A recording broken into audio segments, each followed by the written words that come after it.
and welcome to this Dolphin Surf handover video. My name's Aidan Smith, and in today's video we're going to go through all the bits that you need to know prior to handover. But don't worry, if you've only got a bit of time, you can skip to the point of this video to the bit that you need to learn about, and if you have any questions, please reach out to us. Firstly, let's talk about the trim levels of the Dolphin Surf. There are 3 trim levels. We have the Active, Boost and Comfort. The Active trim is a 30 kilowatt hour battery with an electric range of up to 137 miles WLTP range.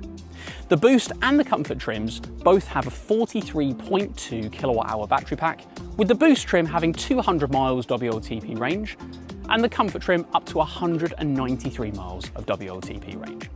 And of course, there are a few small exterior and interior feature differences between all 3 trim levels.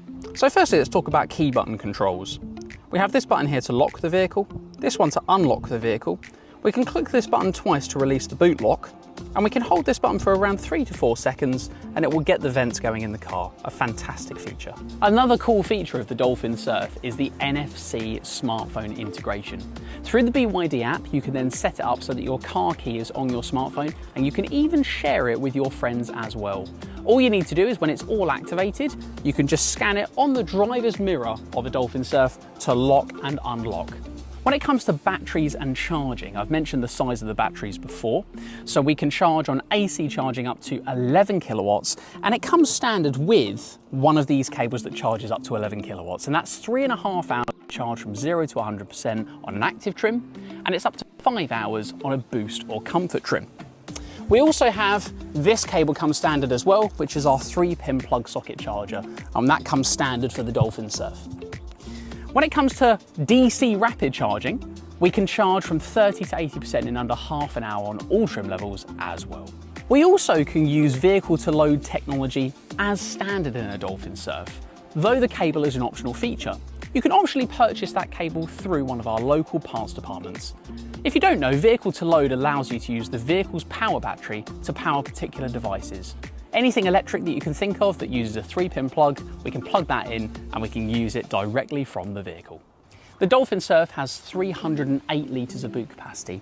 That means you have this really spacious boot on a small vehicle like this, but we also have this little pull tab here, which allows you to have extra space located underneath, great for charging cables and hiding stuff away from your main boot space. So now we're inside the Dolphin Surf, the first thing we're going to want to set up is our seating, mirror and steering wheel controls.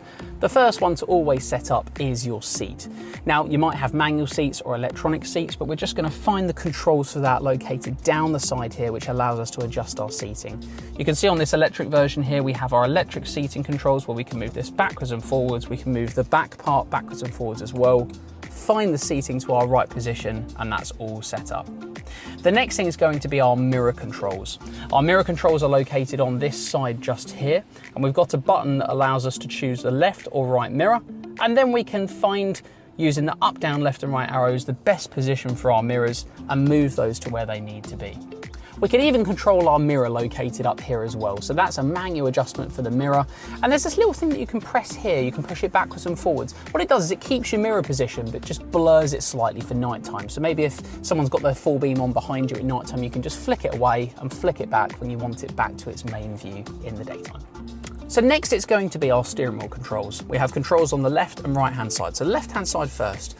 You'll see we have our full level 2 adaptive cruise technology controls all located here. We can set our cruise control by using the rocker switch here. We can set the cruise control and of course the lane keeping assistant, and the bottom 2 buttons change the distance between the adaptive cruise control. You might have a slightly different view based on the trim level you have, because you're going to have the button always here in the top right corner, which allows the screen to rotate. But if you have the Comfort trim, you're going to have the button here for the 360 cameras. If it's the Active or Boost, there will not be a button located here. On the right hand side, we're going to have a few different controls, which are entertainment controls. We can use this for volume just here. We can answer a phone call at the top here, reject a phone call here, backwards and forwards for setting the track. And then we can press the mode button to change the mode for listening to entertainment. And finally, the button in the top right corner is going to be our BYD Assistant voice control. Next we have our indicator stalks. Our left-hand stalk is our indicator stalk. We can knock it up or down for the indicators, but there's a little twister on the end of the stalk here which allows us to set our lighting settings. So automatic headlights is a good example. In the middle we have a little adjustment here for our fog lights for the rear, which we can turn on and off.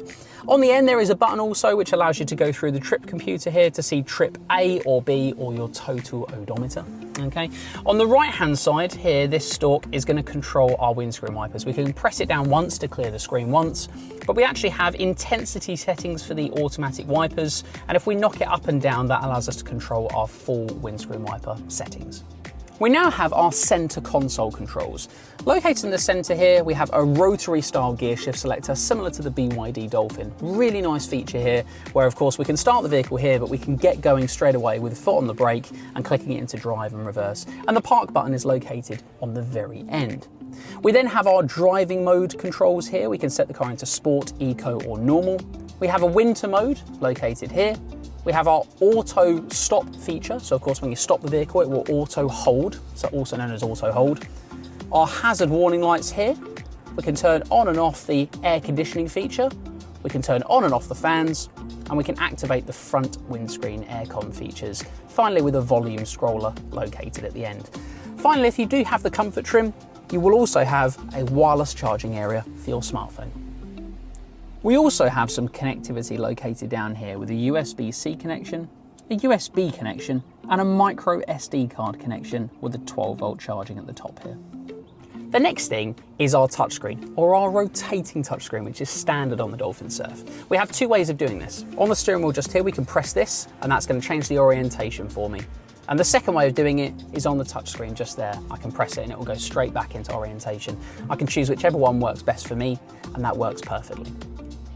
We have some excellent shortcut features for the Dolphin Surf, which are available in both orientations. The first one, if I swipe down on the screen here, we have a number of shortcuts available straight away. We can adjust brightness, volume, lots of great things. And actually, we've got a regenerative braking one located there as well. If we set the regenerative braking in this car to standard, when you lift off the accelerator, you'll feel that it coasts a bit like a normal petrol or diesel vehicle. But if I scroll back down again and I choose the high setting, then you're going to find that the vehicle physically slows down a little bit more, and it's going to try and save a bit more energy and take that energy which would have once been wasted and put it back into the battery. So lots of great shortcuts there. There's even a custom button where we can customize how we want that to appear. The other great shortcut feature though is if we hold down on the bottom of this little bar here, I can adjust what shows in this bottom bar. A fantastic feature. All my great features that I want at my fingertips, and customize that bottom bar ready for easy use. When it comes to air conditioning features in the Dolphin Surf, we can press this bottom button located in the center of the main page. That will take us to all of our main air conditioning features, and we've just got a basic control that allows us to adjust between hot and cold. Very easy to use. We can change the intensity located down here, and of course adjust where the air is going. Of course, being able to turn our air conditioning off here and the actual fan itself off here as well. We can also set the heating for the heated mirrors and heated rear screen. And then of course, ventilation, whether it's going to be of course recirculating or allowing fresh air into the cabin. And then another shortcut, we love a shortcut here at BYD, for the air conditioning controls. Instead of going into all of that, you can actually use 3 fingers. You may have heard about this. 3 fingers up and down on the screen allows us to change the intensity of the air conditioning, so the temperature element, okay? And then 3 fingers to the left and right allows us to change the intensity in terms of the fan speed. A fantastic feature to use. Next is our ADAS features in the Dolphin Surf. Now, firstly, you'll notice that we've got this little sensor located, integrated into the pillar here. I just want to make it very clear, this is not recording you. It is a sensor that's just making sure that I'm paying attention to my driving surroundings. If I was to start to look around, not really pay attention, answer a phone call, whatever it might be, it's going to straight away pick up and say, pay attention to your surroundings. You can turn this off per journey. This isn't something that can be turned off altogether. You'll find all these settings located in the settings under ADAS, and then there's different areas under parking, safety, or driving. You can play around with some of these settings. I'd just like to note though that some of them can be turned off per journey, some of them can be turned off altogether. They're all there to make sure you're driving as safely as possible. Next is our BYD Assistant, which is a fantastic feature in the Dolphin Surf, and it comes standard across all trim levels. You'll notice that we've got some words in the top right corner of this home screen here. I'm not going to say it so it doesn't set off the actual Assistant feature, but if I press on the words, it will take me to the settings of the BYD Assistant. Instead though, if I was to hit the little blue surround here, it activates it. So for example, rotate screen. Okay, rotating the screen. As you can see, it's a very easy feature to use. But if I was to rotate the screen back, and I just want to show you an example of some of the things we can do, if we go into the actual assistant settings, I can use wake up free commands. So we can actually activate wake up free commands, and let's go for an example with the air conditioning. You don't even have to say to activate the system or press any buttons. You can just say, turn off AC. Okay, I've turned off the AC. So it's a very easy feature to use, lots of great controls. And finally, we can actually go into the wake word area and actually custom set up a wake word. So actually what I can do if I wanted to is I could set up the name James, for example. And if that's of course a compatible name, because there has to be a certain amount of syllables, then I can set up a predefined wake word and use that instead of the Hi BYD feature. Next is camera systems. On the active and boost trim, you'll get a reversing camera as standard on the Dolphin Surf. If you activate the vehicle into reverse, it will then show up on the screen, the camera view. The comfort trim is also going to have, though, the 360 surround view cameras. And that's this button located here on the steering wheel. Okay, if I go into reverse or I press this button, it's going to activate the 360 cameras. And you've got loads of buttons located at the bottom here, which allow you to change different camera views to really make the use of the 360 camera system. Next is the over-the-air updates, or software updates as they're also known. Other manufacturers out there, you might have to take the vehicle into a service centre, you might have to wait to get it booked in, there's lots of disadvantages there. Here at BYD we make things nice and easy. These updates can be done over the air. They usually take between 30 and 90 minutes to do, and you can't drive the vehicle whilst it's doing it. But it gives a great opportunity to get up-to-date, newer features and technologies inside the vehicle. In order to know what level of software you're on, you can just hit the settings cog located in there, go to System, and when you go into version in the top corner just here, you'll see that you've got version update and you can upgrade if there is a newer version of software. But if you go into version details and hit view, then there's a few predetermined numbers in there which will allow you to determine what later level of software that you're on. For any questions on this, please reference our service department.